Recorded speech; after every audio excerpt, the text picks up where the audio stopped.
get our recording going. Any questions or comments before I hand this over to Janeace? All right, let's do it, Janeace. Well, good morning, everyone. It's great to be together, as always.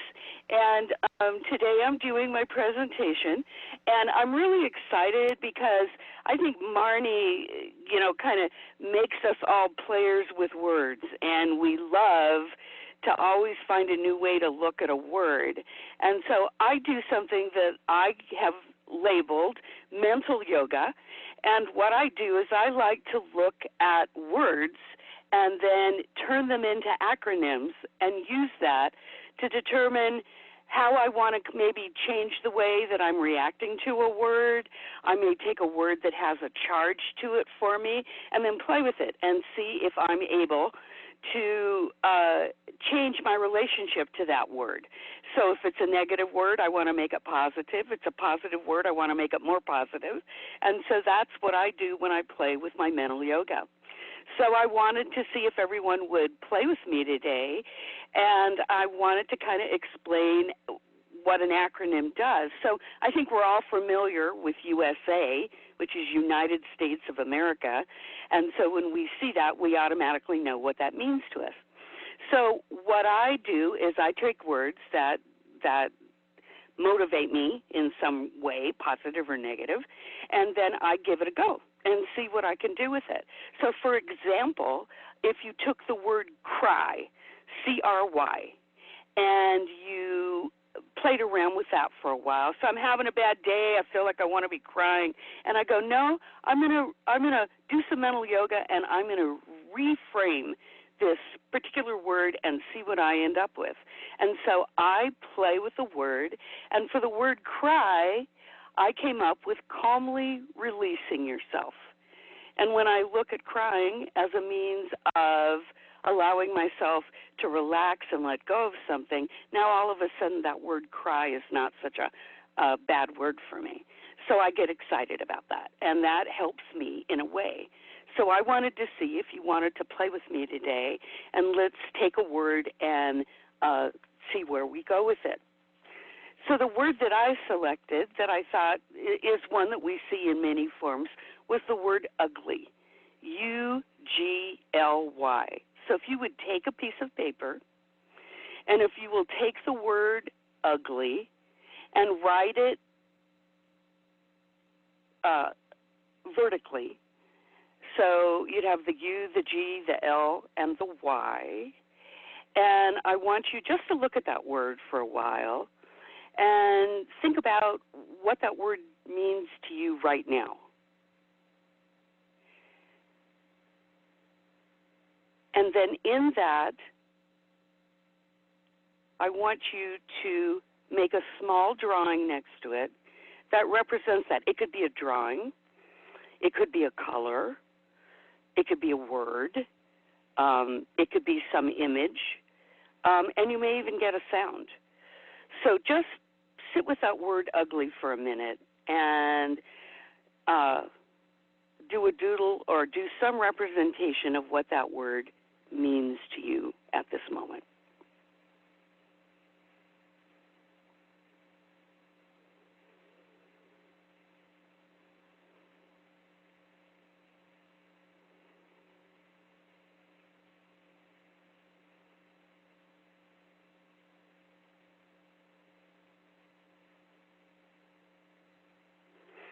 So let's take the word ugly, and I want you to start playing with it. What can you do with that word to transform it or reframe it and come up with 4 words? It could be a sentence. It could just be words that are somehow interrelated. Just play with this word ugly for a minute, and let's see where it takes you.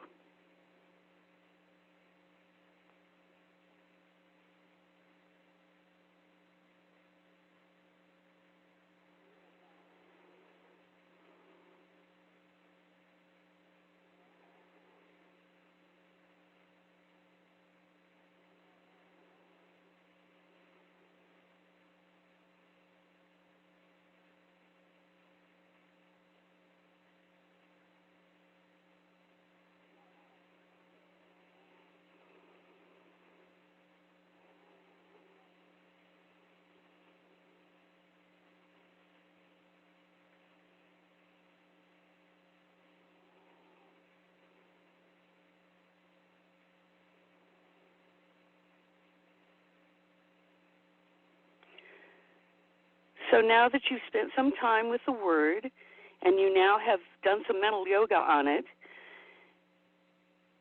does anyone want to share, or would someone share what it is that they came up with to reframe this word? I'll share. Okay. I'll What do you share. have? I have using gentle love yourself. That's beautiful. Does someone else have a acronym that they created with the word ugly? I do. Underworld gods limiting you. Oh, there you go. See, it's all fun. Anybody else want to share? I will. I have a unique gaze lying to you. There you go. So in all of that, and mine was, I happen to have using gratitude to love yourself. So now take a minute and looking at that word, make another doodle or color, or maybe there's a sound. Look at this word again and see if you've changed the way that you're perceiving it.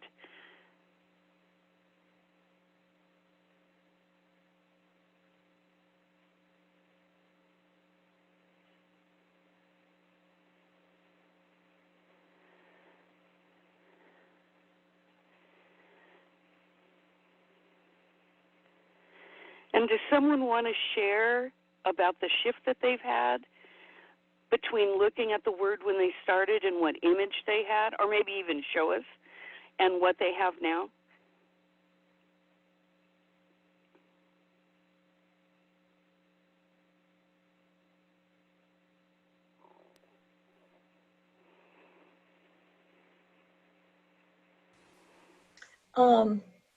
I'll share.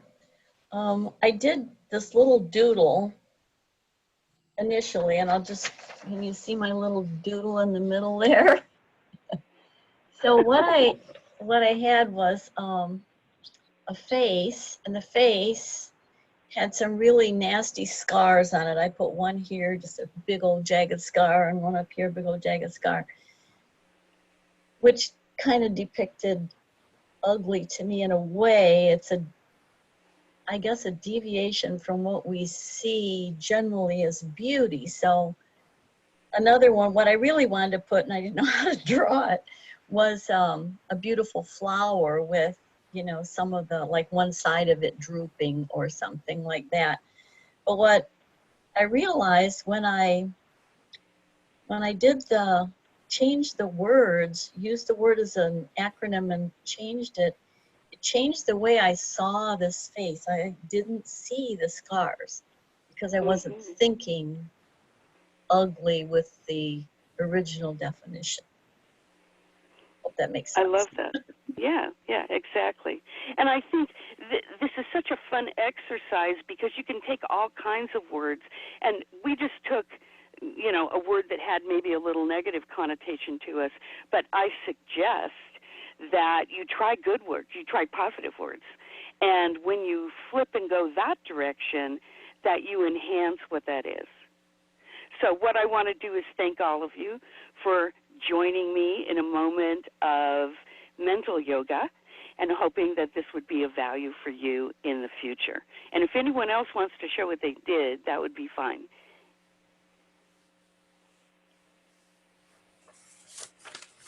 So I'll show my picture. I first drew an X for ugly, and then I just added to that and added some colors and swirls so it looks more like a flower and a starburst kind of image.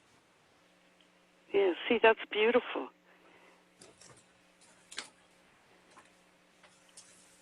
Well, and I'll share mine. Mine didn't change from the first one. And mine was understanding God's lovely. So mine stayed the same. I love that. Yeah. That is perfect timing. We're right at 10 minutes. So Janeace, are you all right if we close? Is there anything else Oh, you'd no, like not to at share? all. Just that I hope that you really enjoyed this, and I just suggest that you use positive words also, and you'll see how wonderful it is to like stretch yourself and just kind of change your attitude about where things are, what's happening around you. And thank you, everyone. Yay! Wonderful, Janeace. What a great way to start today. And some of us, it's early. And this was so, I can't imagine a better presentation to begin the morning with. That was awesome. How do you feel, Janeace? Well, I love it. I've been playing with this for about 2 years, and I'm trying to see if I can design some cards that would let you have options. Like one side would be the word, and the other side would be, you know, some options, and then have exercise cards. So you could do some kind of little, like do a little art assignment or something, you know, something that would let you kind of enhance that. So I'm playing with the idea, and I love it because you let me try it, and that's like really important to me. Well, I wondered, have you taught this to a group before in this way or in a different way? No, not at all. It's just been on my mind for a long time, and every time I find a word, and Marnie, you're such an inspiration because you're always playing with words, so that makes it even easier to do. So thank you for that. But yeah, that's what I intend to do. That's what I want to do because I think love it's it. easy. I love it. So yeah, you need to not hold back, not only with the card deck, but with teaching. You're such a natural presenter and teacher. You have this lovely flow about you that's so encouraging. And, you know, it's that communication energy where we can't do it wrong, right? You know, it's just a feeling that you bring that is just, light and easy and fun and encouraging. I would love to get some feedback from some other folks. Anybody have anything that they'd like to share?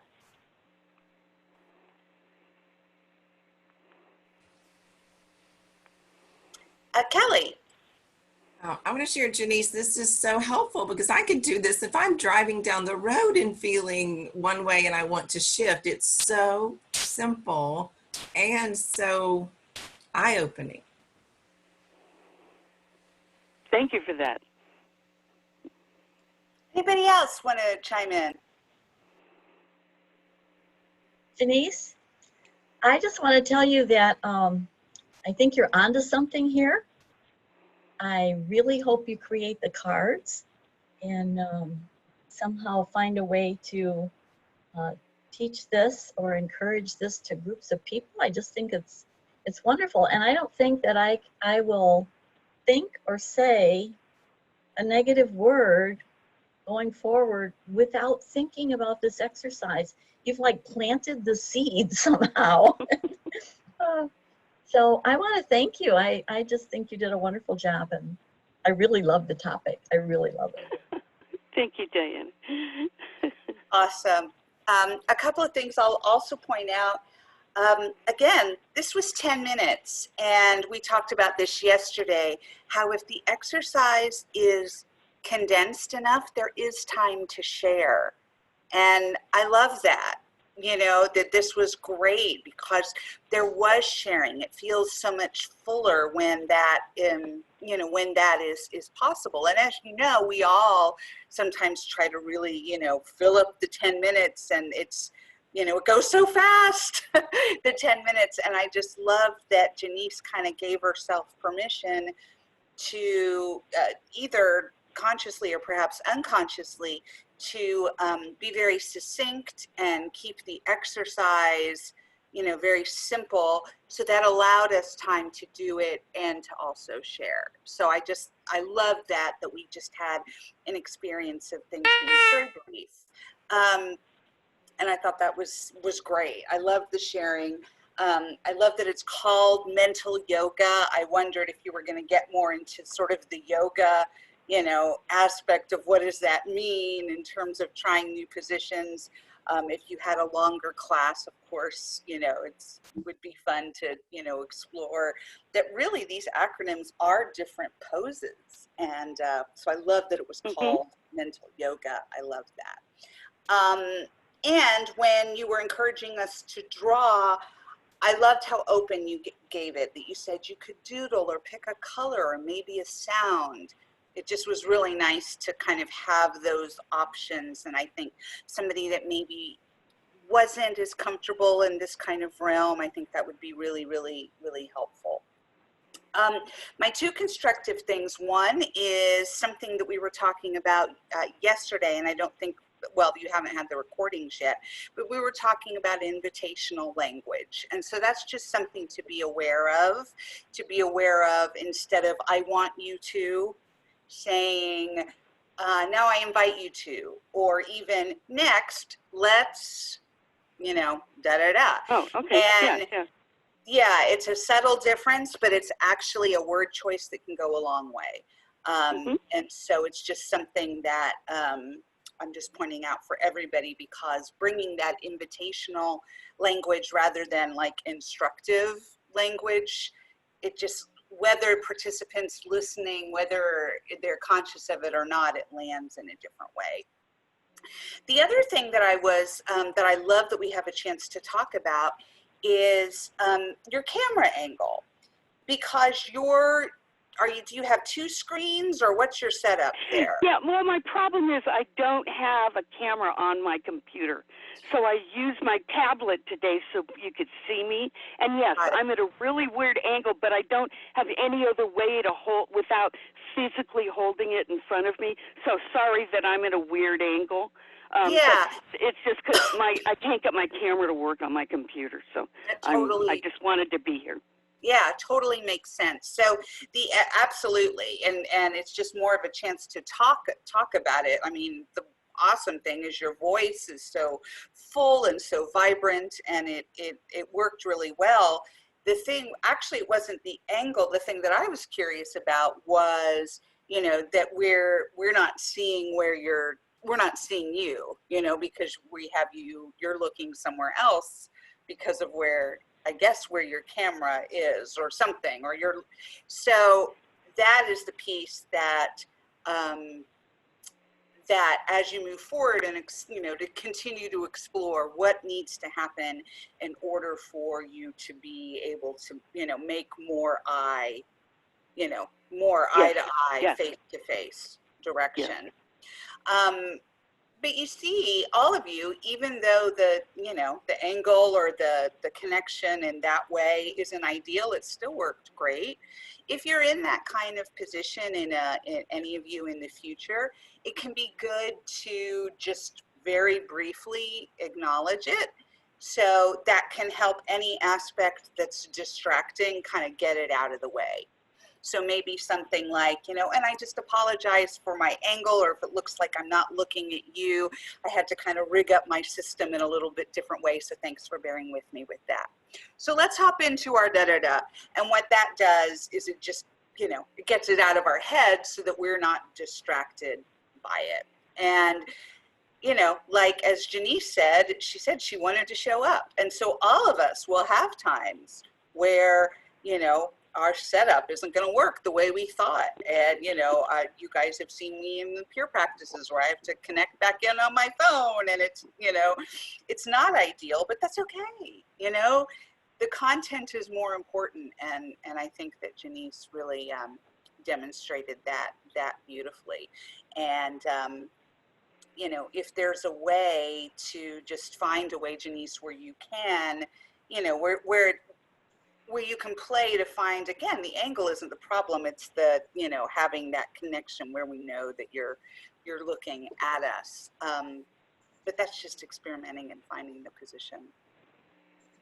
Thank you.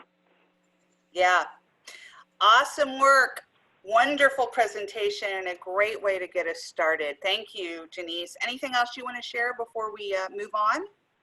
No, but that I love you and you're the perfect teacher, and that's where I learned how to do what I've done. So bless you, Marnie, for always being there. Oh, thank you. Thank you. Bless you for taking it and making it your own. And just keep going, Janeace. Don't let this die, because I agree with Diana. You are onto something. So keep it up. Absolutely. This is,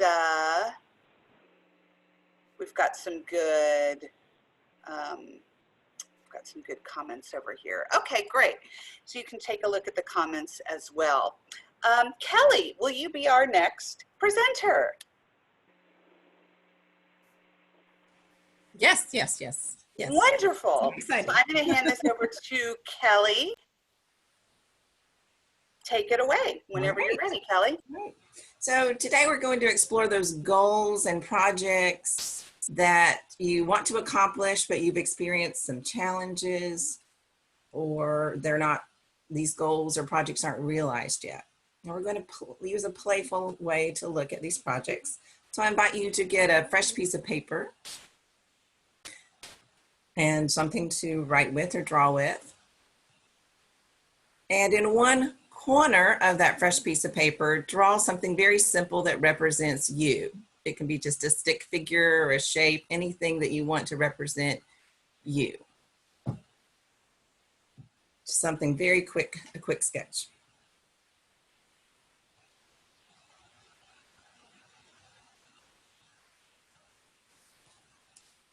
So I ask you to draw that in one corner of the paper. I want you to find the farthest corner away from that corner. So whatever's the farthest corner away, now you're going to draw something in that corner that represents a goal or a project or something that you haven't achieved yet or haven't reached yet that you're wanting to reach or achieve. And draw something that represents that project or goal or achievement.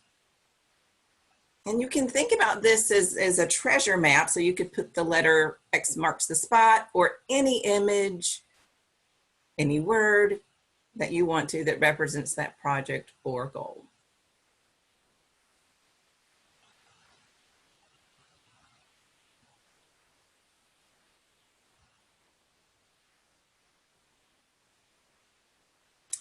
And I invite you to set that piece of paper aside. Think of that as your treasure map. We're going to explore some ways in a minute and come back to this treasure map. So set that treasure map aside. If you think of the visual of a treasure map, there's usually a starting point, that's where you are, and then an ending point where you would find this wonderful treasure. So I invite you to get out a fresh piece of paper. And we're going to explore ways that you might move to get to a destination or an ending point from point A to point B. So first, I invite you to take yourself off mute, everyone. And we're going to do a brainstorm where we shout out words. So no one has to raise their hand or anything, just shout out words. What are ways that you can move your body through space to get from one point, like point A, to point B? How would you move your body to get there? Hop, skip, and jump. Yes. What else? about Just start. I was going to say jump, but Ganelle beat me. Okay, what else? Mentally? A sailboat. Sailboat, and what was the other one? Mentally? Mentally. Dance. Slide. Uh-huh. Let's do 4 more. Disco. Run. Just start. Just move. Crawl. Okay. Skate. Yes. And how many of you ever played the game Mother May I as a child? Oh, yeah. So for those of you who played that game, someone was asking you to move in a certain way to get from the start to the finish. What are some of those ways that you remember that were used in Mother May I? Wow. Taking steps. Big Baby step. steps. Uh-huh. Big Hop. On one foot. Okay. Yeah. I remember Roll. butterfly twirls. Does anyone remember butterfly twirls? Oh, That's a that's good cool. one. Butterfly twirls. So let's name a few more creative or playful ways to get from one place to another, as in Mother May I. Cartwheels, Rolling. Uh-huh. roller skates, Okay. Back bends. Back bends. Three-legged race with somebody else. Like, All right, so I'll close out our verbal brainstorm, and I invite you to take 20 seconds to write down as many ways as you can think of, to creative ways, playful ways to get from one space to another, the way that you move your body. I'll set the timer for about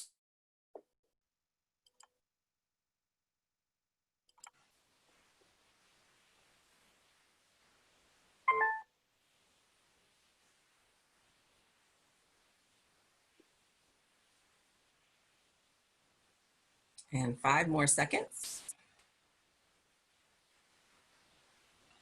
And bring your brainstorm list to a close. Now you'll need some fresh paper, so you can use the bottom of that sheet or another paper.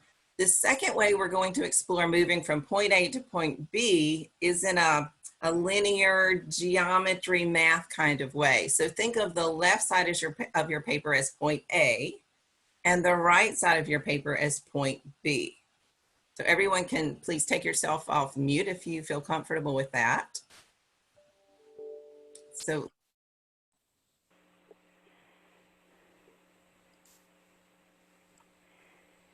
I can't hear.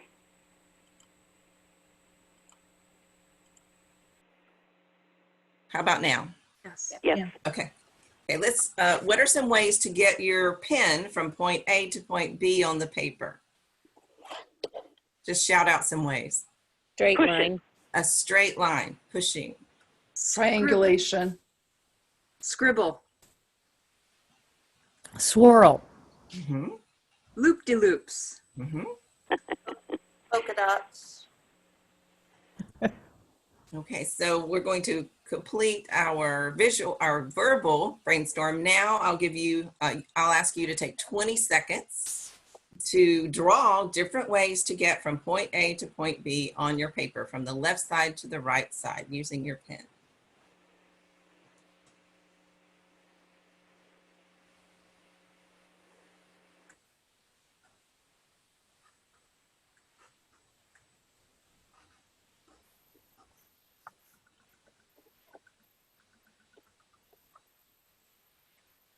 Five more seconds.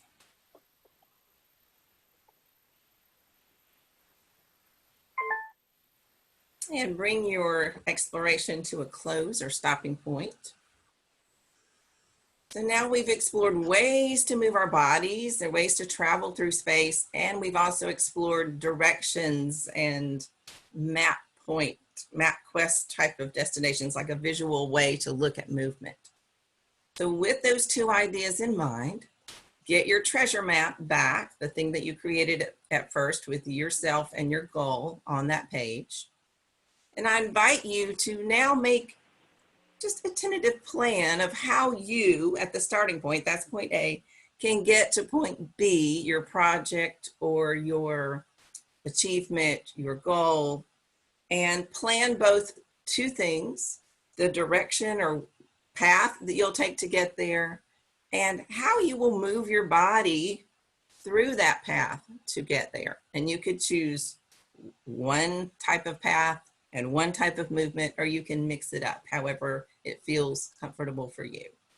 So I invite you to explore a new way to get to your goal or project.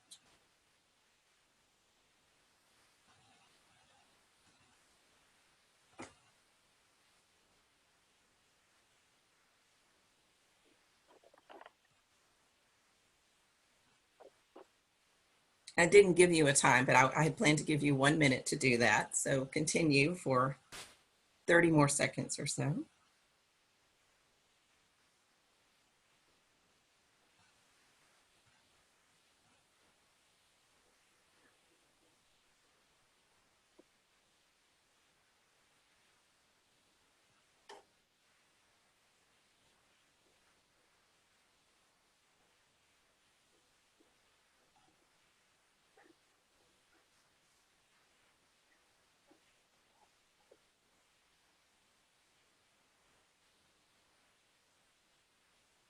So it's been around 30 seconds. Raise your hand if you'd like more time. Okay, we'll take 20 more seconds of time.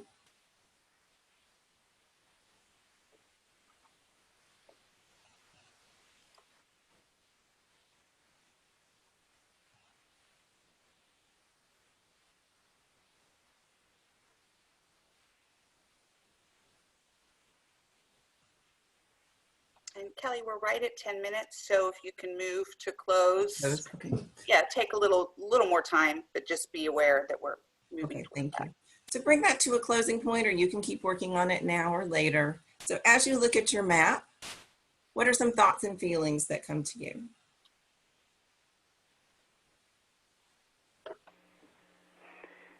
What I noticed is, first of all, I did a straight line to what my goal was, and that just seemed too fast for me.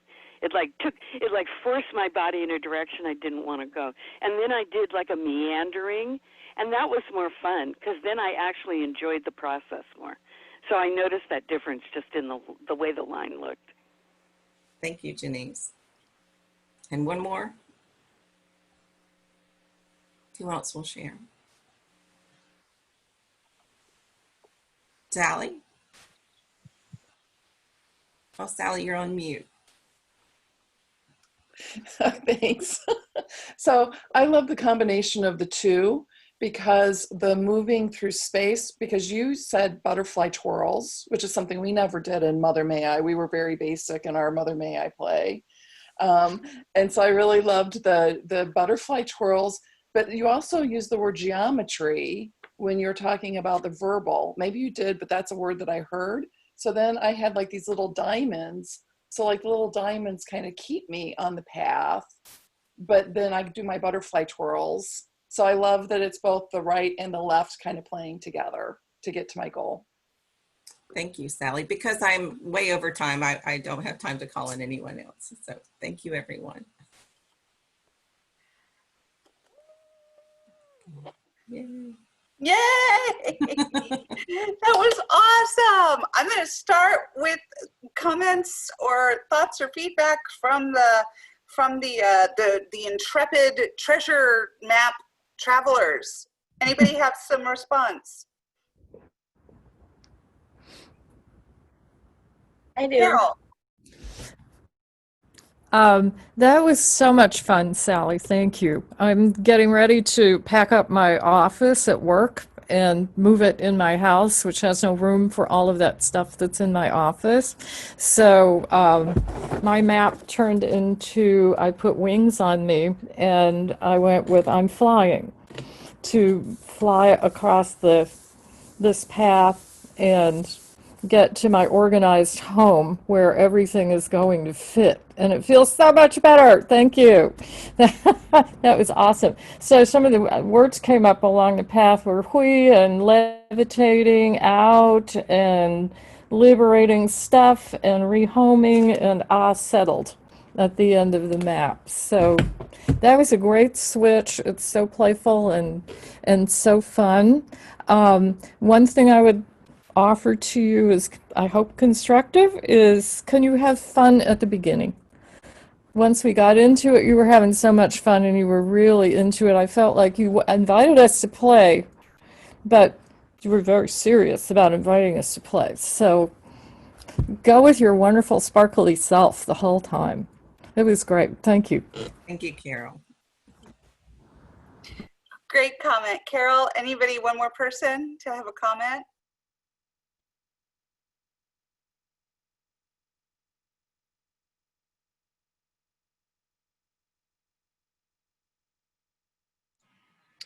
I'll just mention that with her, with Kelly's words and then some ideas on actually how to move, that made my map way more playful than if she had tried to just take me from A to B. So those choices got me into, and everybody suggesting helped to kind of go, oh yeah, it doesn't have to be, it just turned into play. So thank you, Kelly. Kelly, have you led this exercise in this way before, or is this new? It's new, and that's why I was nervous. Could you feel my voice could you hear my voice quivering? I was nervous. You were nervous? I did not know you were nervous. So this is is it a new exercise or just a new, like, oh, Kelly, that is awesome. I wanted to try something new and be really brave for this. You were so brave. In fact, I wondered if it was something that you do all the time. And it was wonderful. I mean, you're obviously very experienced in facilitating groups.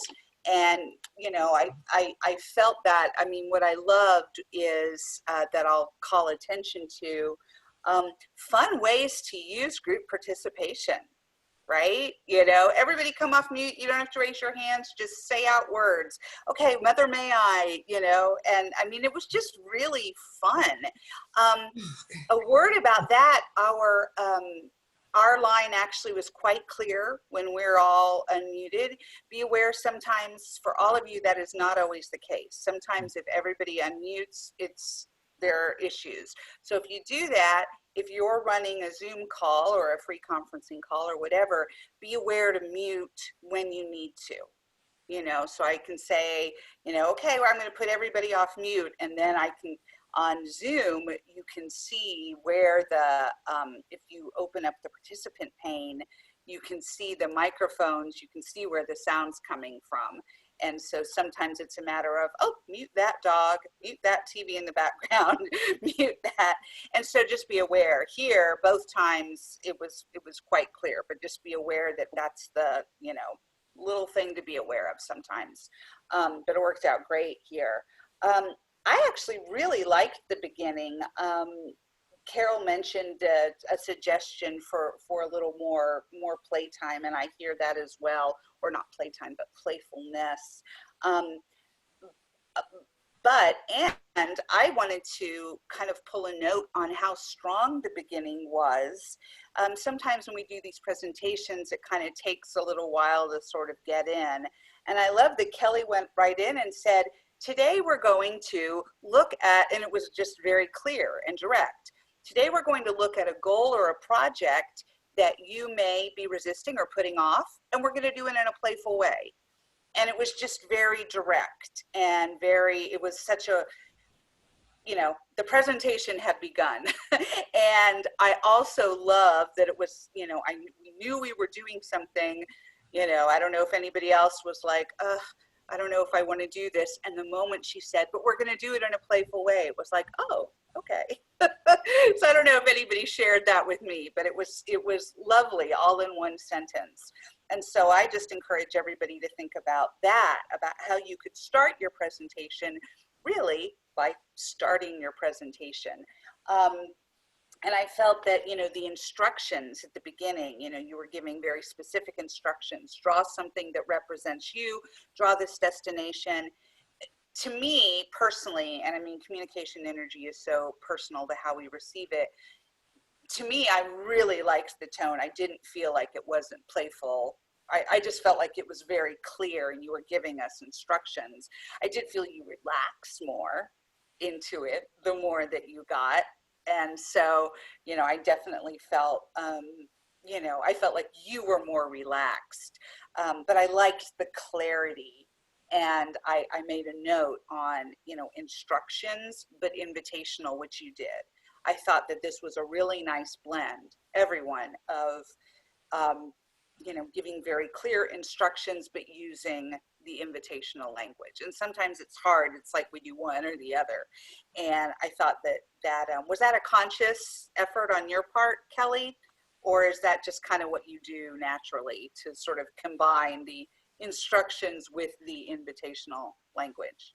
I think it's something I've had a lot of practice at, so Mm-hmm. that I feel comfortable with it. Mm-hmm. Mm-hmm. Yep. Yep. Yeah. So that just was very, very natural. I invite you to a really nice sense of time as well. You know, I'm going to give you about 30 seconds. Love the time constraint, and especially the way you presented it. And this is when you did have this very playful thing. It was like, I'm going to give you 20 seconds, but it didn't feel, because you had a smile on your face, it didn't feel like pressure. It felt like, oh, okay, I'm going to have 20 seconds to write these things down. It was really fun. And I feel like the energy shift, I mean, I definitely felt a playful way and a change, and much less, dread. And I can see this going into a new direction. I can see this going or in an extended direction. How else can we play with the treasure map? What else can we put on there? I just thought it was a really fun way to look at a map and not know what was on it, what were the steps, but create a different feeling around them. I thought that was brilliant. Thank you. It was You fun. said you were nervous? Yes. Did you get? What? Oh, go ahead, especially about what? The time. Yeah, and that's completely natural. But we completed the whole exercise. We didn't really have time to share, but we completed the exercise, and there was a lot that was included in that. We made the shape for our map. We did the, 2 different types of movement collaboratively, went back and did the map. I mean, this was a very full experience, and there wasn't time to share. But if you had closed before sharing, we wouldn't even known you were over time, right? If you had just, if sharing, of course, is awesome, but you could have just said, I hope that this gives you a different way of feeling about what your map could look like, what your treasure map could look like. Boom, and then there wouldn't have even been a sense about time. At one point, were you most relaxed, would you say? Or most comfortable? It was after I said butterfly twirls. Yes. Yes. I felt other people thinking, oh, butterfly twirls. It was awesome. Yeah. I'm with Sally. I never got to do that in Mother May I. That sounds awesome. Yes. Had you planned to offer the Mother May I prompt? Yes. Or did that just come in the moment? It was great. And it got us in a deeper way. I love how the first one was just how do you move, but then in the Mother May I, it was just really, really, really fun to just sing out those words. That was great. So you said you felt people when people were engaged in that, that made you relax. I felt the energy go out or go up or something after butterfly twirls for the group. Yep. Awesome. So that's something, again, to be aware of, like, if we're feeling nervous, what are those things that help us, relax into that? And maybe it's, for you, that, you've learned here that a little playful energy from the group, helps, and maybe just sort of using that to your advantage when you're feeling nervous. I thought it was a really fun presentation, and a really great flow, and it didn't feel rushed. It didn't feel like you were pressured for time, except at the very end where I could, where I could tell you had said, oh, I have to wrap up. But it didn't feel that way. You felt very, very sturdy and very, very grounded and supported. So really nice. Kelly, anything else you want to note or share? I thought it was interesting that Carol said something about the beginning didn't feel playful, because I actually wanted to start with a close your eyes. You've arrived in this new play space. It's one of your favorite play spaces. And I had this maybe 4 sentences of visualization, but when I practiced, I decided I didn't have time to do it in the 10 minutes. So I tossed it out. So I think that may have helped with the sense of playfulness. Mm-hmm. If I plan to do this, I'll obviously plan a longer time than 10 minutes. Yeah. Include that. Oh, awesome. And again, as we just sort of pinpointed, you feel less nervous when there's playfulness. So, be proactive to make sure that's there. you know, in the beginning. So that's awesome. I love it. Your inclination was there. In this short period, we have to trim things out. But I mean, I think I hope you expand this because I thought it was just awesome. And I love that idea of, you know, going into that fun play space at the beginning. Great, great work, Kelly. And thank you for trying something new that you've never done before. You know, when someone is experienced with facilitating, I think it's especially bold to try something brand new. So, yay! Well, thanks. I had fun. I did. I Good. really relaxed after about in the middle. So it was fun. Thanks everybody. Awesome. And Kelly, I'd encourage you to start a thread on the forum where people can post what they did. I'll post mine there. You know, if you start a thread, that's kind of what we've been doing a little bit, is sharing any of the drawings or anything that came up during the presentations because we don't have as much time. So that'd be awesome. I'll share mine because I had a really cool takeaway and I'd love to share it. All right, great. Thanks. Awesome. Lyssa, how are you feeling? Are you feeling good to go? I can run with it. Oh, are you good? Yeah, I'm good. The kids are Okay. gone, but I'm like less distracted. Okay, well, it was awesome. You know, Lyssa's over here doing the multitasking super mom and, with kids in tow. And so 3 cheers for that. So I'm going to hand this over to you, Lyssa, and yeah, thanks for jumping in. Yeah, thank you. Okay, so I'm going to start with a story. So imagine a child in your life, a child that you care for, and put this child into your story, and you can journey with me. So, frozen on a mattress on the hospital room floor, I sat staring at my just days old daughter, born 28 days early. I hoped with every bone in my body that she would be healthy. My phone rang and my sister was on the line. She hasn't talked to Elizabeth yet. Elizabeth is my other sister and the mother of my nephews. And at the time, Raiden was 3 and Odin was 1. My dad pops on the line.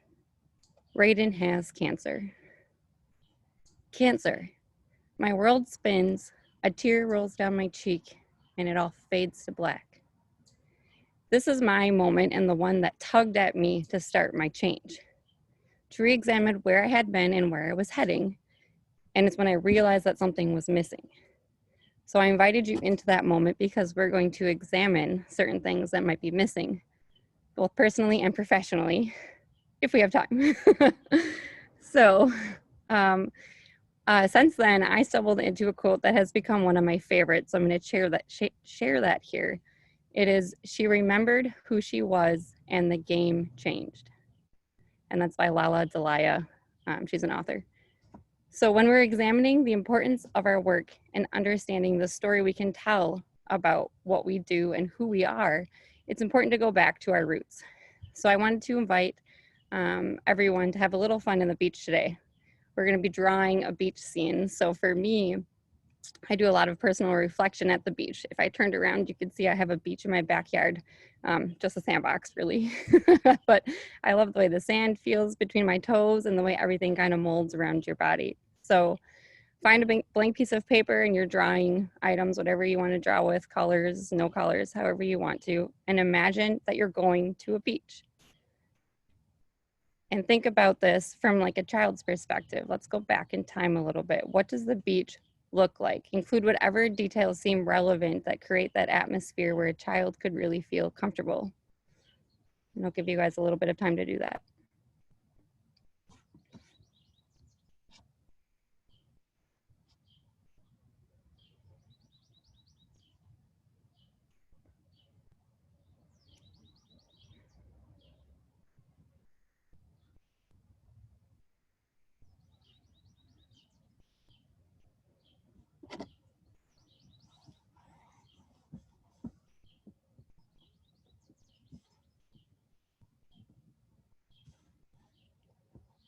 And as you're drawing, imagine the toys that you brought with you. What are they? Take a moment to draw those most important possessions. And maybe they weren't toys. Think about the things that you had with you most often when you were a kid. And make sure you bring those along with you.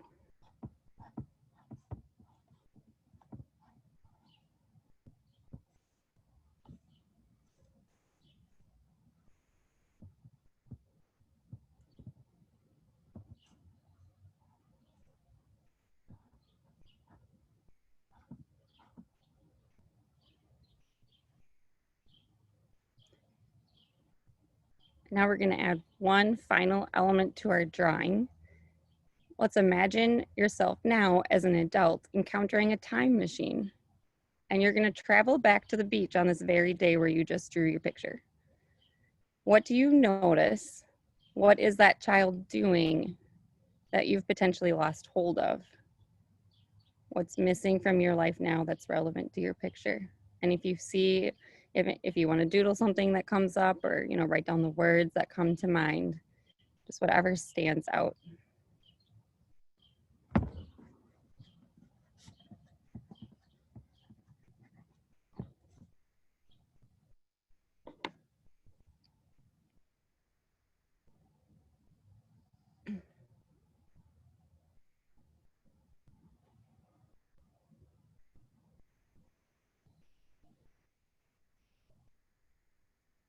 So now I was hoping that if anybody wanted to share, we could take a minute or two to share a revelation that somebody maybe had. I tried to do it along with you so that I could also have some examples. So I drew in yellow, so you probably can't see this at all. But I knew some things that would come up on mine since I've done a lot of self-exploration based on the story I started with. But I did actually have something new come up, a pair of binoculars, which just made me tie back to maybe a sense of exploration is kind of missing from my life right now. And that probably has to do with the COVID and not being able to travel for a few months. So does anybody else have a revelation they want to share?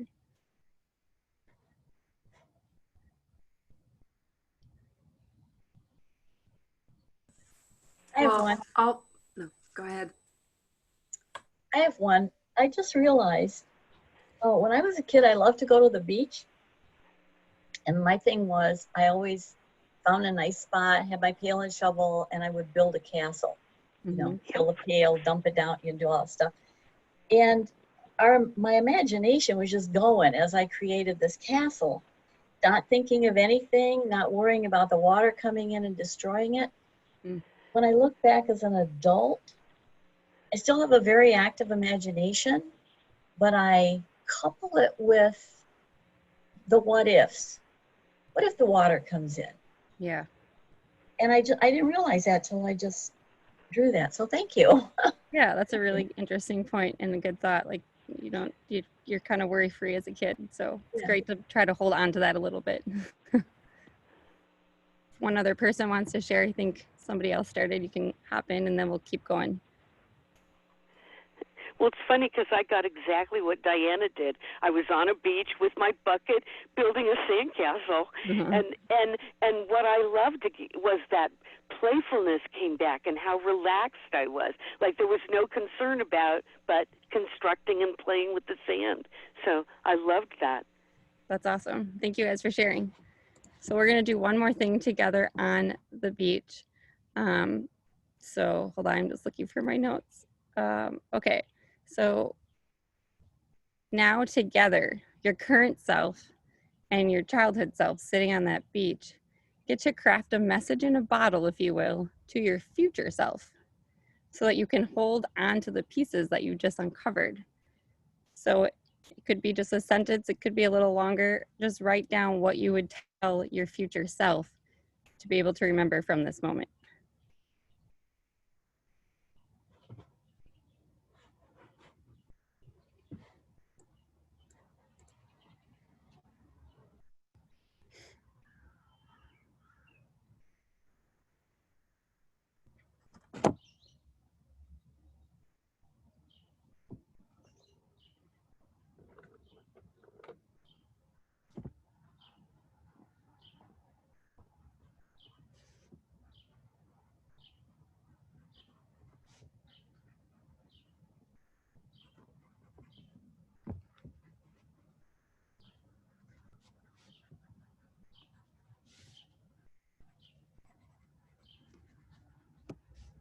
So I can share mine since I gave you my example before, and I just made it really short and sweet. Always invite adventure. Just reminding myself that I can find adventure, and we're trapped here because of COVID, but there's still ways I can find it. So it seems like I need to go looking now. Does anybody else want to share their short message?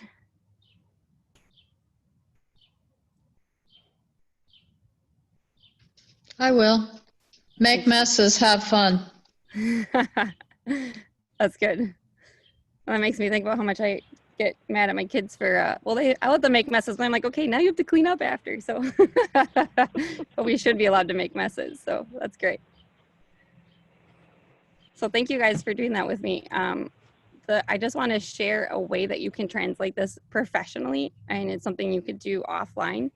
And I can put this in on the forum afterwards with kind of like the steps. But really, if you took a moment to draw a beach, that would be, let's say, where your office is, or where you might meet with a client. And what's it going to look like then? What kind of things are you going to include?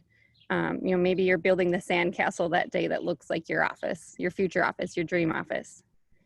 And then if you look around you, there's sand everywhere, right? So we can use the sand, we can feel the sand, and we can write out the words that help describe what our business problem is that we're trying to solve. So what are the 3 words that you would inscribe in the sand to explain your organization and what you aim to do? And then imagine that the person, when you launched your business, and the person currently come back together and write a letter to your future self about how you want the organization to keep growing and what you want your business to achieve. So you can take those messages all together and help that drive your vision so that you keep moving forward in your work the way that you want to as well. And you can tie it all back together just by spending a day at the beach. So that's really everything. Thank you guys. Yay! Oh, that was great. Thank you. Was great. And the timing was perfect. Right when she says, "I'll let the day at the beach," the time closed off. Were you really watching the time, Lyssa? I was kind of watching the time. When I originally wrote it, I had thought maybe we'd be able to do the professional piece of it together, but I could tell going through it and from Kelly's experience, so thanks for being guinea pig, that was not going to happen. Well, I like that you gave us something to do. And just a reminder for all of you in those times when you feel like, oh, there's more, there's more. So any of you who've done, when I do standalone classes, you notice I usually have a guidebook, right? That's sort of something to do next to go further.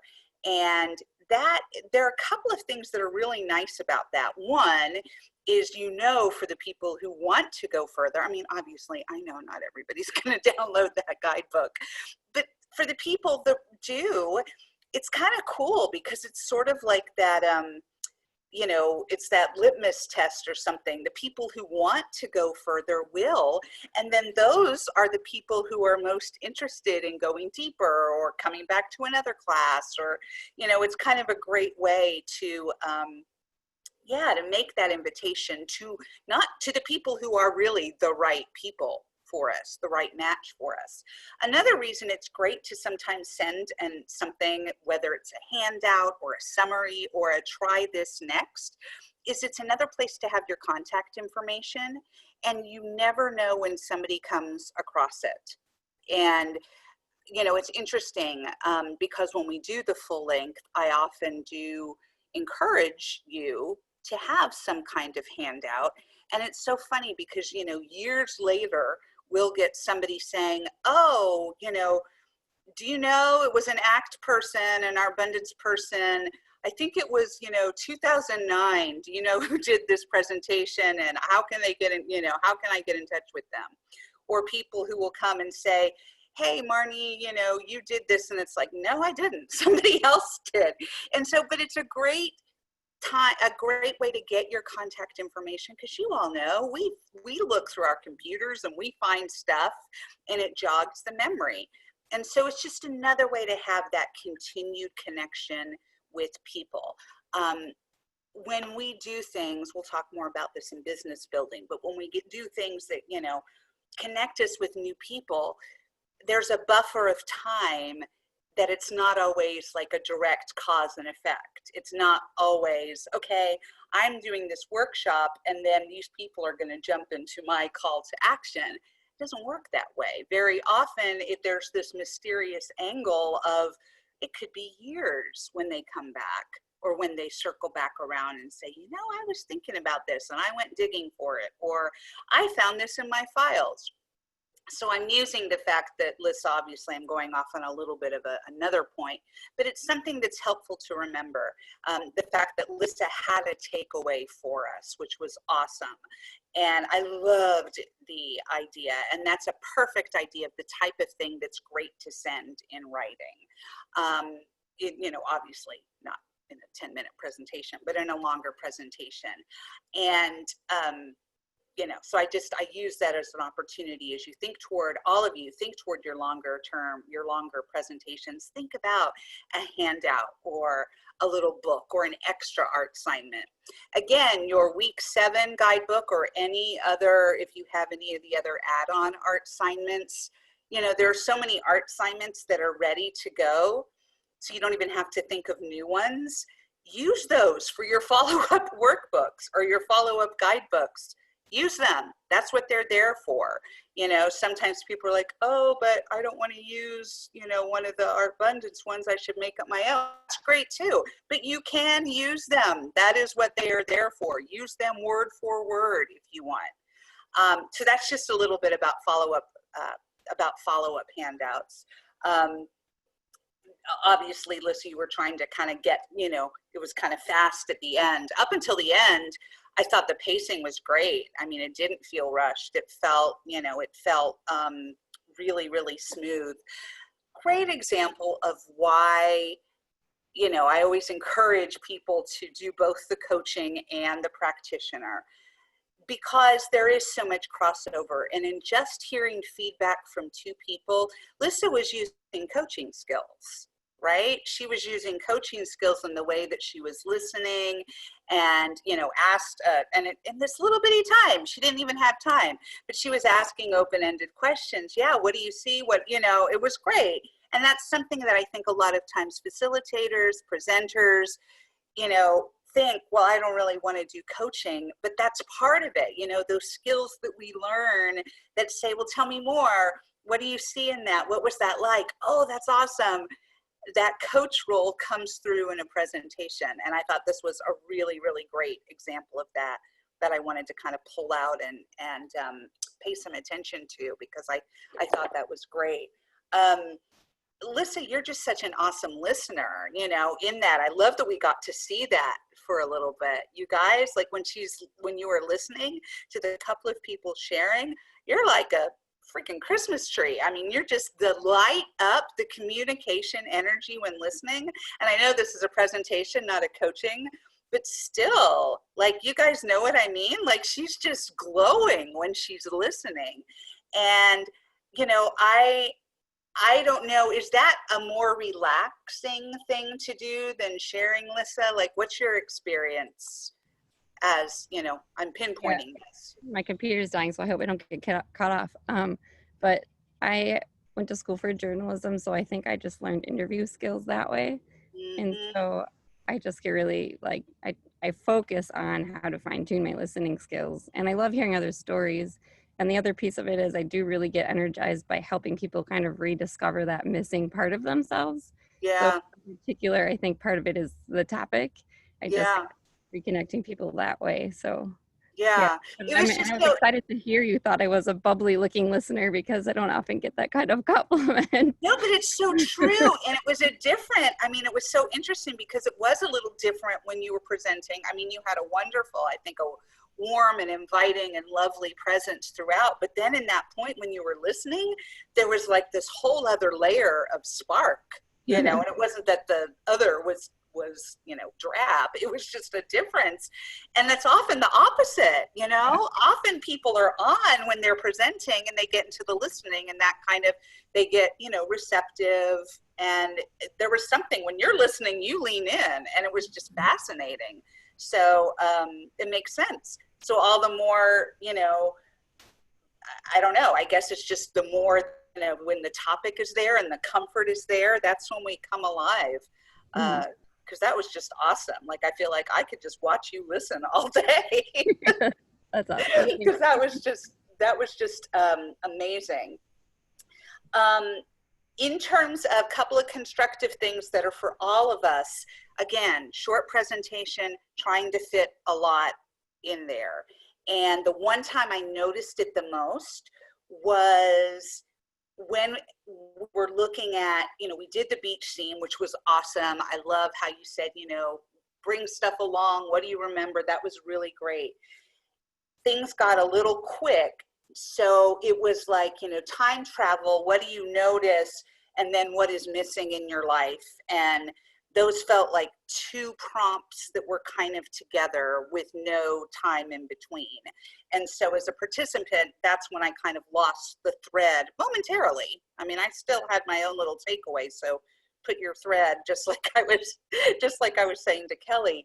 But that was a little squunched together. The time travel, what do you notice?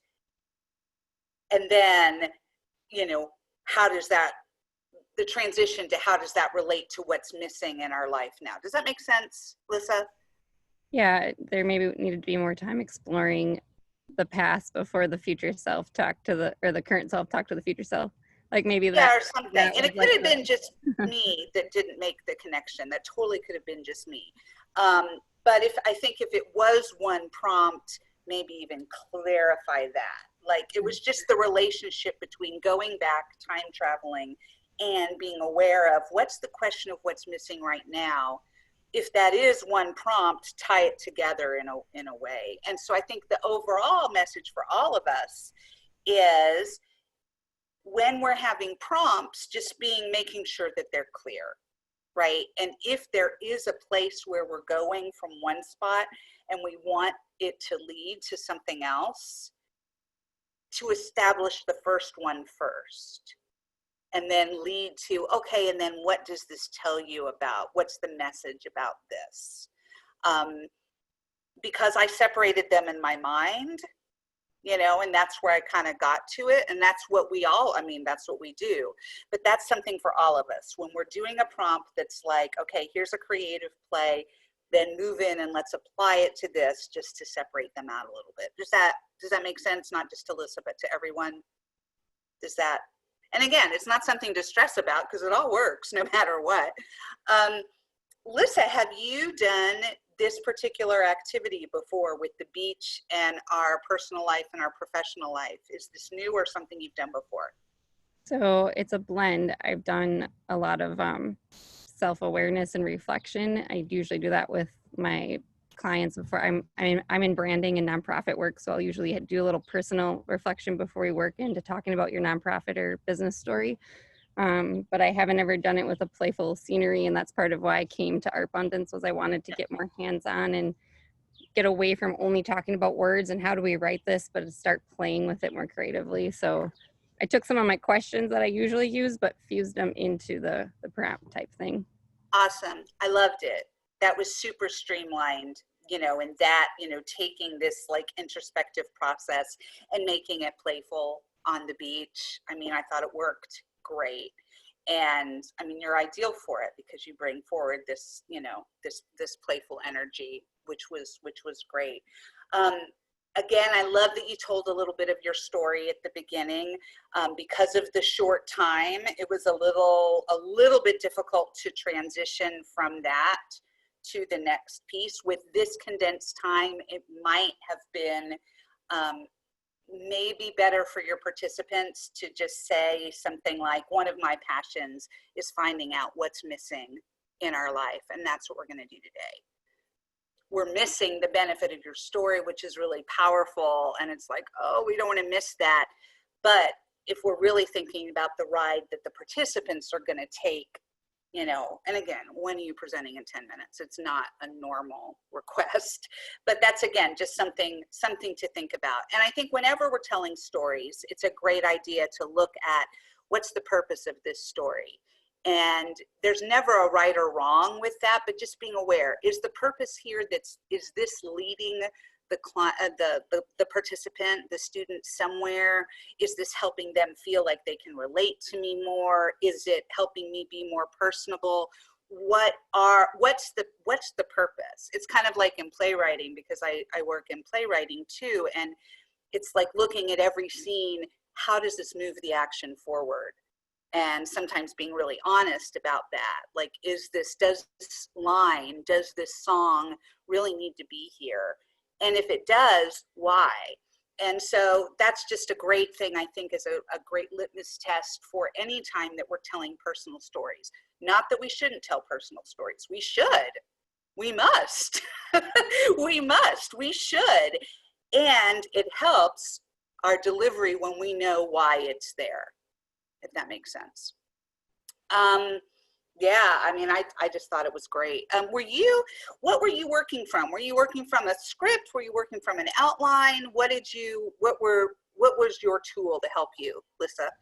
I had it mostly a script. I like sat and wrote it down last night, and I was like overthinking things and starting with the PowerPoint and stuff, and I was like, I just need to like write down what I'm gonna do and just like roll with it. So and my story in the beginning is like kind of like a confidence builder in a way. So I try, because I've told that story a lot.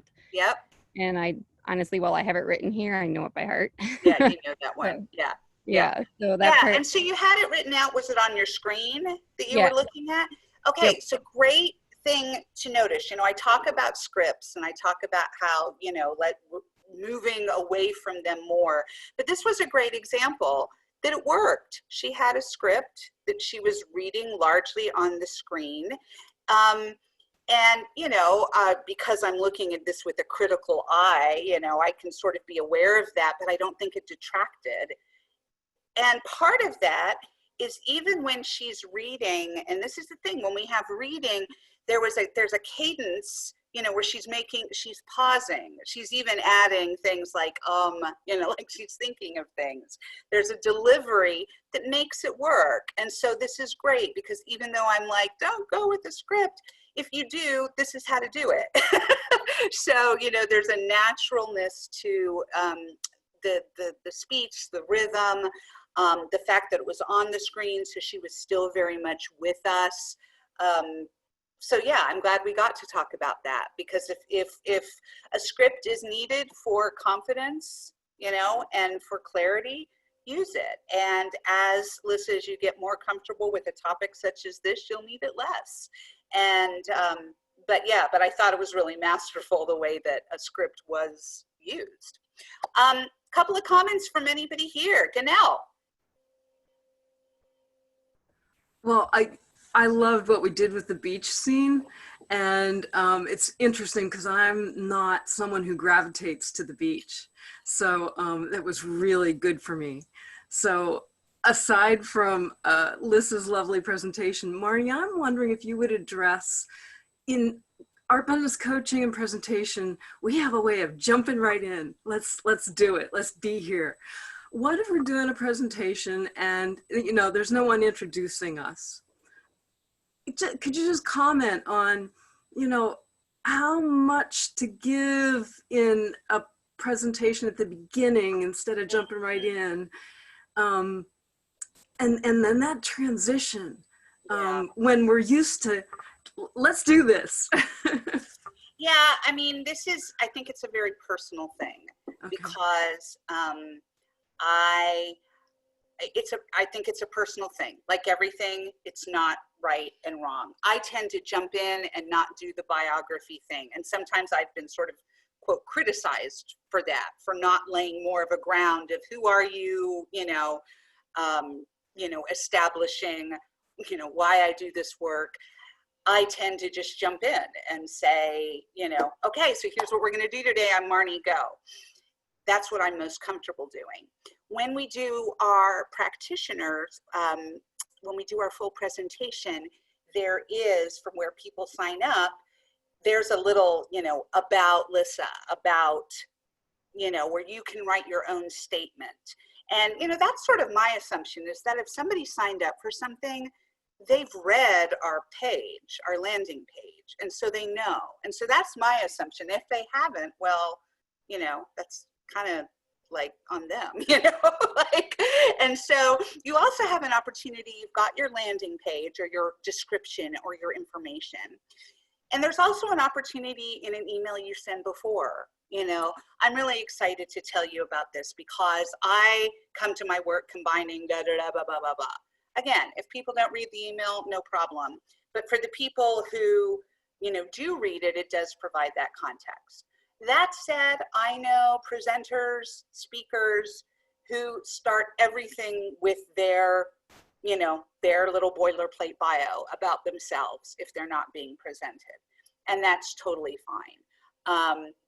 I think it's just a personal thing. I mean, I'm even one before, like if I am in a personal, like a whatever, in-person place, or I do have somebody introducing me, I'm even one to say, you know, don't skip my bio unless you feel like you need to do it. You know, it's just not. So it's, again, I'm more likely as a presenter to be more uncomfortable with somebody reading a little blurb about me. That's going to throw me off my game more than boost me into it. So that's a personal thing, right? Carol has a note here. Yeah, a couple of things. I think one of the things we do with performers is come out, sing the song, and then maybe talk about your program at that point so that people have a little taste of what Art Abundance, for instance, is like. So that's one way to kind of reframe it. The other thing that I find is that people can get hung up on their bios and want to tell way more than they need to. So making sure that that's an elevator speech and how much time of your hour do you really want to devote to it. I was part of a coaching session through my college for people that are retiring the other day. I got really educated. I'm like, oh my gosh. I think the woman spent 15 minutes of the hour talking to us about herself and her connection at the college and moving to Boulder with her husband and all her training and how she'd worked. And I'm like, really? Okay, I'm learning a lot here about what I don't want to do. So, and then she was, when she was supposedly coaching us, she was actually trying to relate to us by telling a personal story. And I never felt like she connected with us at all. So, so I offer that as I think important. People can get really hung up on establishing their expertise, I think, and people are there Yeah. with you. They know you know something. Yeah, and you know, again, it's a personal thing. You know, I've had people who've told me you should tell us more about you at the beginning. And so, you know, first of all, you can't please everybody all the time. But I think anytime we're talking about ourselves, it is very helpful to say, okay, why? What's the why? You know, how does this, like in playwriting, how does this move forward? I tend to advise, if nobody's introducing us, if there is something you say about yourself, maybe it's how you got to this or what you're passionate about. It can be succinct rather than a bio. You can say, my greatest passion is blank, blank, blank. Or, you know, I really enjoy the intersection between this, and so that's what we're going to do today. So feel free to jump in. You know, I guess, Ganelle, I'm giving you permission to jump in without all of that. And also feel free to, you know, to introduce yourself. And if you do, keep it brief, I would say. Because I think we've all been in the places where people say, I'll take a moment to introduce myself. And that moment can get a little long. Ganelle, does that address your question? Thumbs up, she says. Awesome. Lyssa, anything else? Are you feeling complete? I feel complete. Thanks, guys. Awesome. It was great. You rocked it. And doing the mother multitasking thing ahead of time, too. Awesome. Awesome. All right. So we are going to go into Carol coaching. And so is there somebody, I want to see if there's somebody who hasn't been a client yet who would like to. Lyssa, you haven't been a client yet, but I also don't want to push you into it if you don't feel like putting on another hat. So feel free to pass. But if you'd like to be a client, I can try. I can all try. right. Well, as a client, you don't even have to try. You can just Oh, good. be. All right. This is the easiest of all the roles. I'll take up. Presenter, coach, client. So, Carol, I'm going to hand this over to you to Coach Lyssa. All right.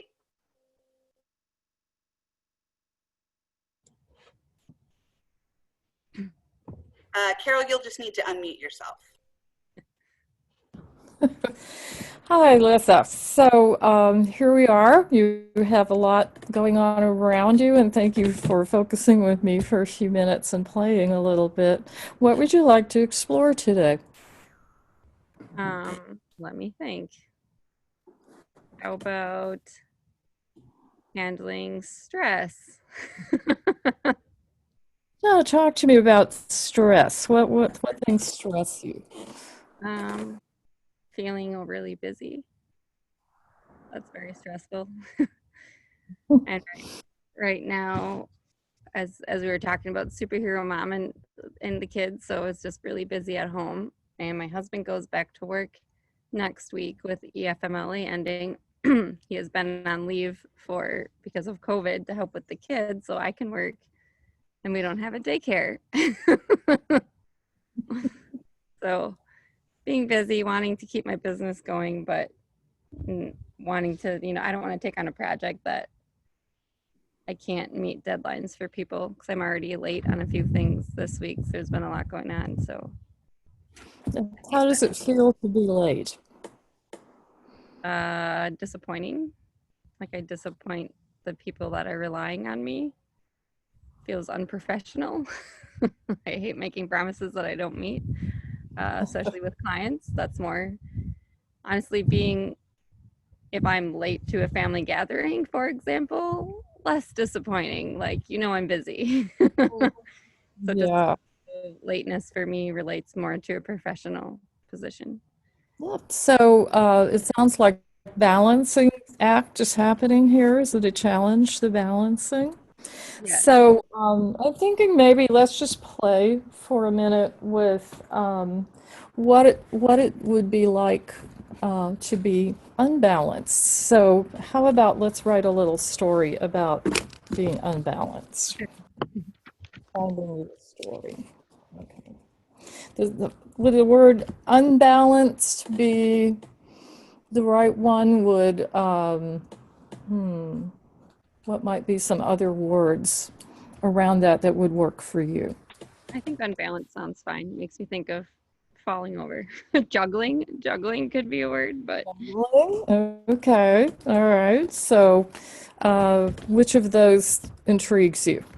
we can play with juggling. Sounds more Okay, great. Okay. So,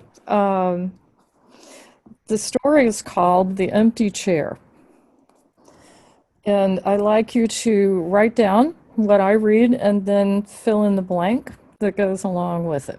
Okay? Okay. Right now, I see an empty chair next to juggling.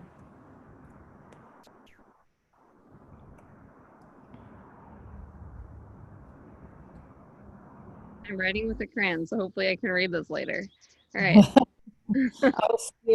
I feel blank.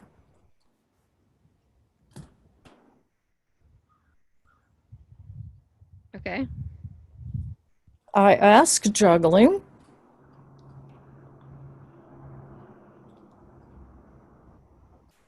The reply I hear is,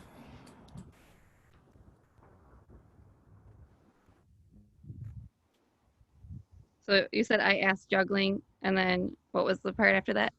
and then what's your question, right? Your Oh, question. I asked. Okay. That's what I missed.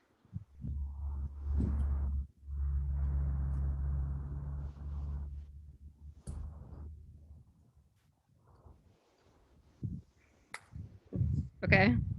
The reply I hear is blank.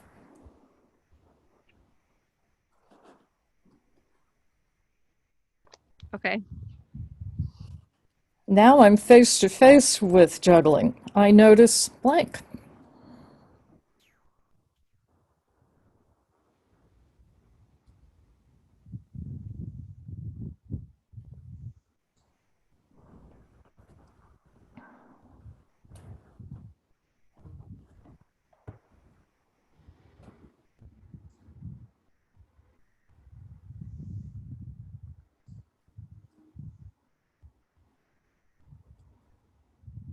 Okay. Now that I'm face to face, I repeat the same question I asked a moment ago again.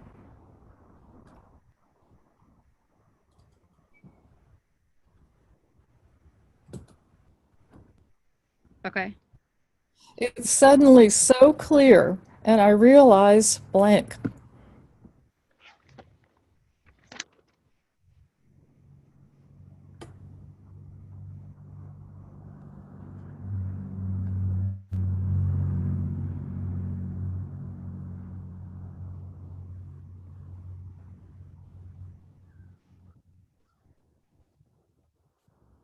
Okay.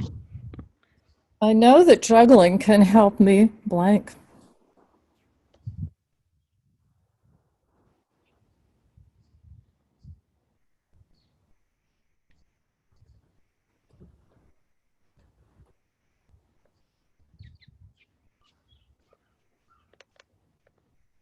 All right. And all I need to do is blank.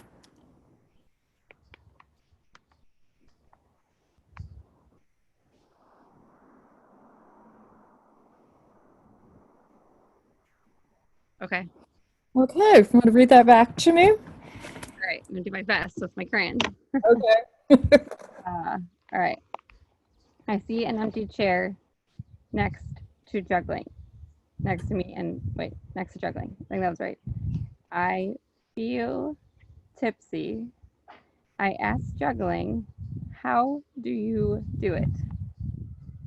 The reply I hear is practice. Now I'm face to face with juggling.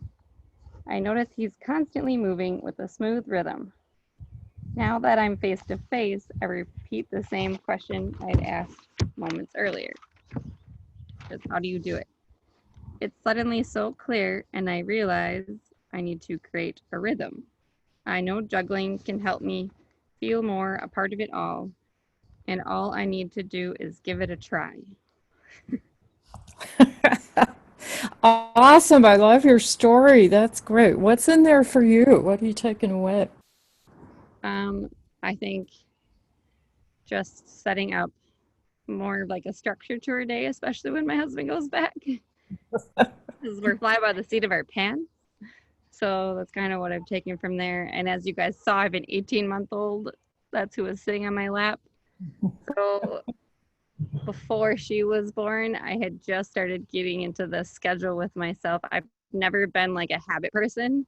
Like I don't wake up and do something and have like a specific structure to my day, out the window. But I do realize that like a flow is useful.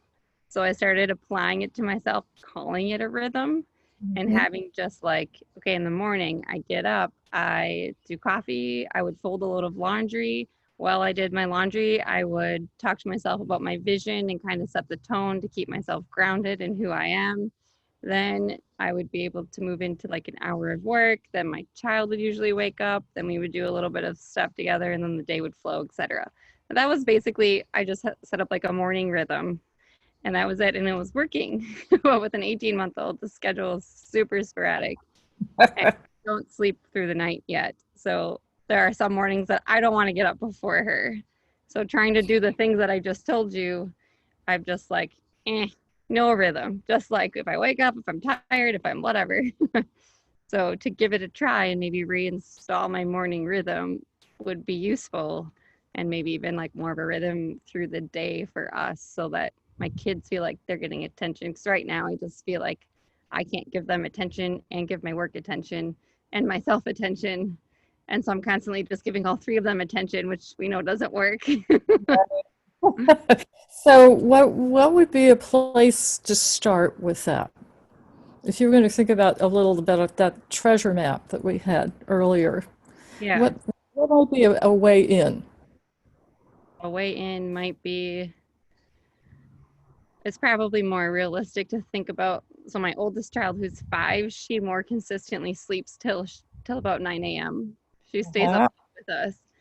So if I tried to set up more of a rhythm for when she wakes up, that seems like a better spot for some consistency, because I'm still so inconsistent with my sleep when the 18-month-old. Oh my gosh. So I'm going to offer you an idea from music, which is called mixed meters. So sometimes we're 1, 2, 3, 4, 1, 2, and sometimes we're 1, 2, 3, 4, 5, 1, 2, 3, 4, 5, 1, 2, 1, 2, 1, 2, 3, 4, 5, 1, 2, 1, 2, 3, 4, 5, 6, 7, 1, 2, 3, 4, 1, 2, 1, 2, 1, 2, 3, 4. I would offer you a mixed rhythm to your day, some kind of a thing. Could you draw a little quick doodle about that? What might that feel like? Mixed rhythm.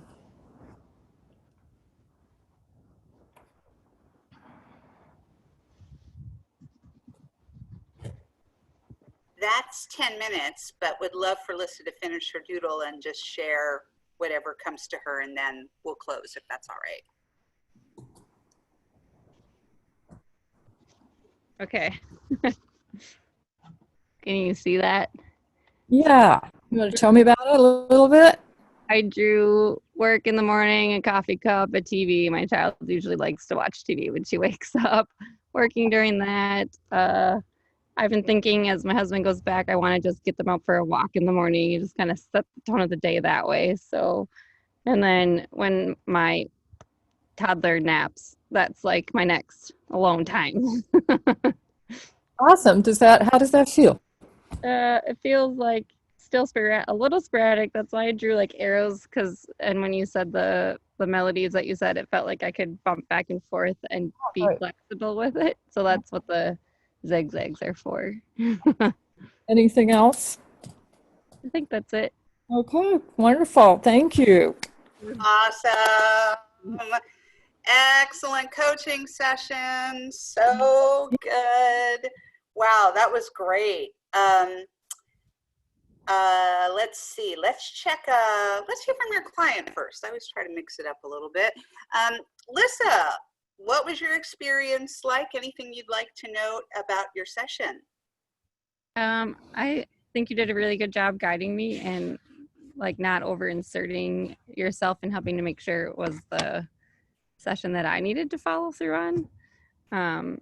And the tools at the end seemed definitely useful. Obviously, if we had like a bit more time to explore, it would feel more finalized, but otherwise it was a helpful direction to go in. So Great. I'm glad I was useful. Yeah, absolutely. You know, I love the tool that you offered.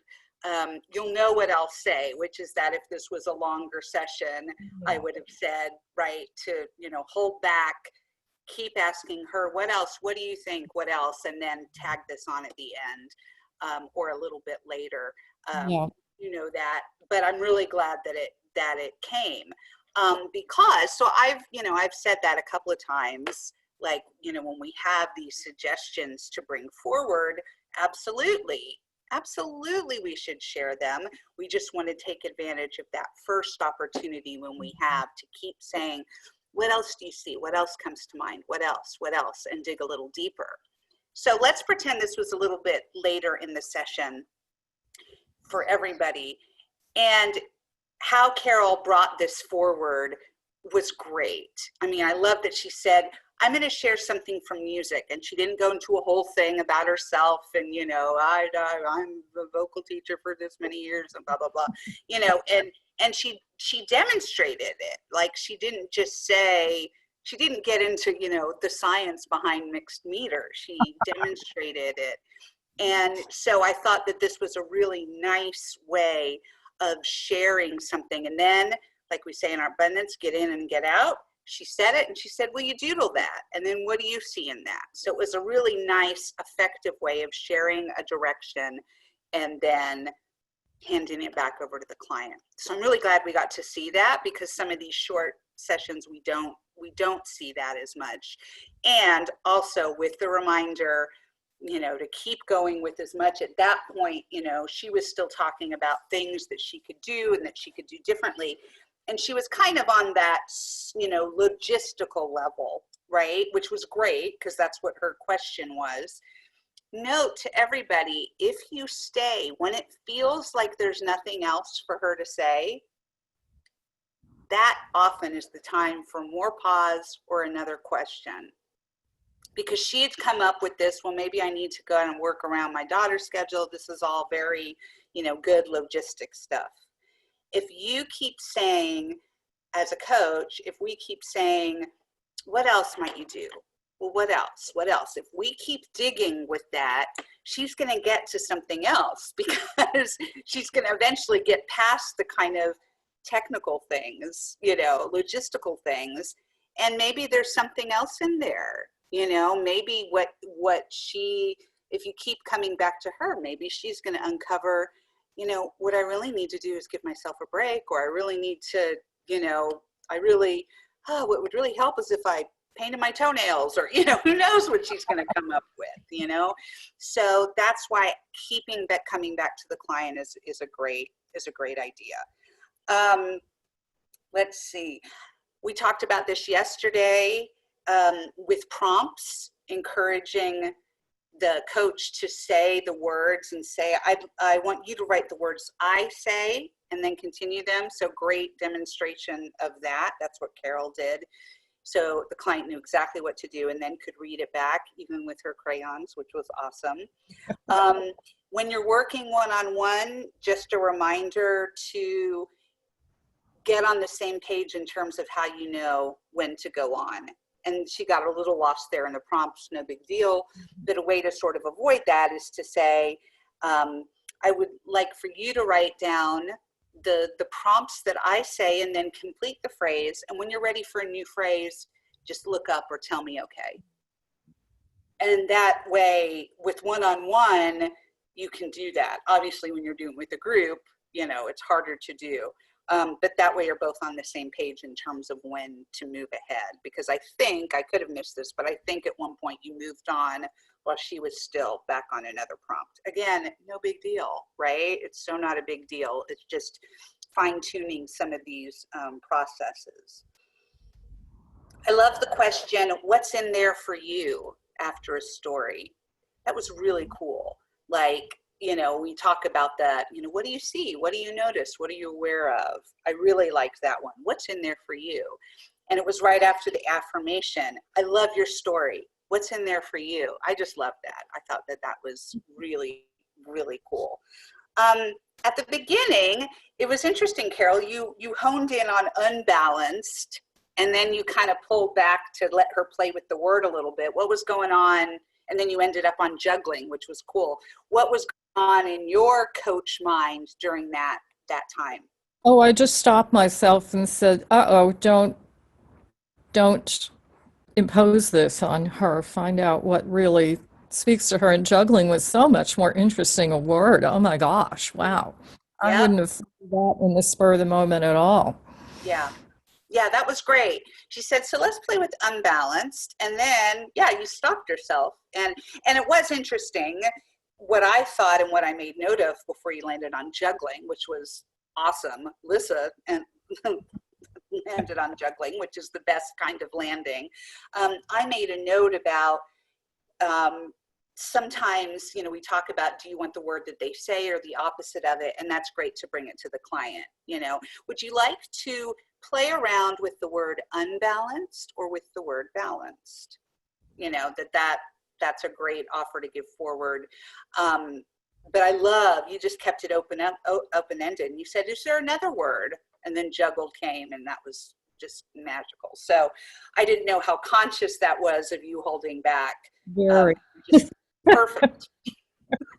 Perfect. And a great example, how I always say, like, don't trip yourself up when you think you've made a mistake, right? And you just move on. And Carol did. And she's like, wait, nope. Nope, not that, something else, no big deal, right? And which is so different, than if you get into this thing of like, oh man, I imposed, no, just move on. move on. And the session was great. Carol, how did you feel? Very comfortable. Clearly, she's done a lot of self-reflection, and that makes a big difference when you're coaching somebody. And I just felt like Lyssa was ready to explore this giant thing that she's dealing with. And I loved her word juggling so much. I just about sang the Hallelujah chorus at that moment. Juggling came out. It was a pleasure. Yes. It was just a pleasure. Yeah. Yeah, that was a great word. And another note that the topic word can be something that's, a little quirky, a little off. It doesn't have to be unbalanced versus balance. It could be something else. And like you said, Carol, you instantly knew that there was energy there when she said it. And it was because you were paying attention that you could help hone in on that.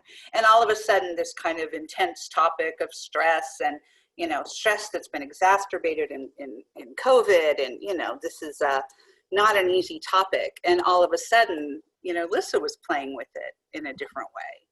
So I thought it was awesome.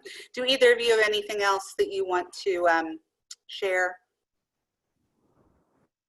I would just echo that. I felt like you catch yourself on the unbalanced thing, and I felt those kind of catching back and forth together, and I think you did a great job. That's kind of what I was trying to explain before, so I think you were very intuitive in the session.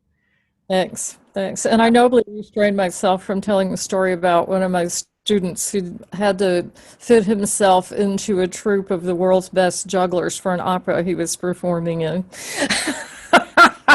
It's just pretty incredible, but I'll tell you that story another time. Awesome. Great restraint. That's growing. That's great.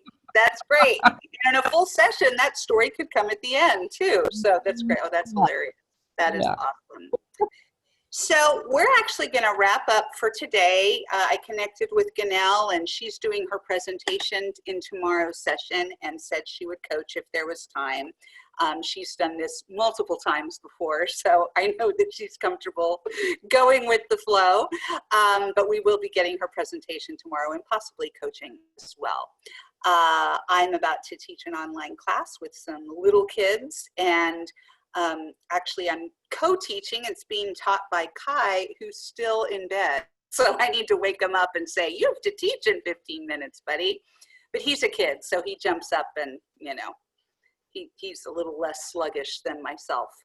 My plan is to get all of the recordings from this week up today. So I'm hoping to be able to do that in early afternoon. I'll send a note to you just so you know when they are. What time is our session tomorrow? Tomorrow it is at 2 p.m. Eastern, I believe. Is that accurate? Is that right, Ganelle? 2 p.m. Eastern? Excellent. Okay. Ganelle, keep me on track. All right. So thank you, everybody. Congratulations to Janeace and Kelly and Lyssa and Carol. Lovely, lovely time today. Thank you all. Congratulations. Have a great day. And hope to see you tomorrow. Everybody. It was a Bye, lovely time with everybody. you. Great day. Bye. Bye. Bye. Bye.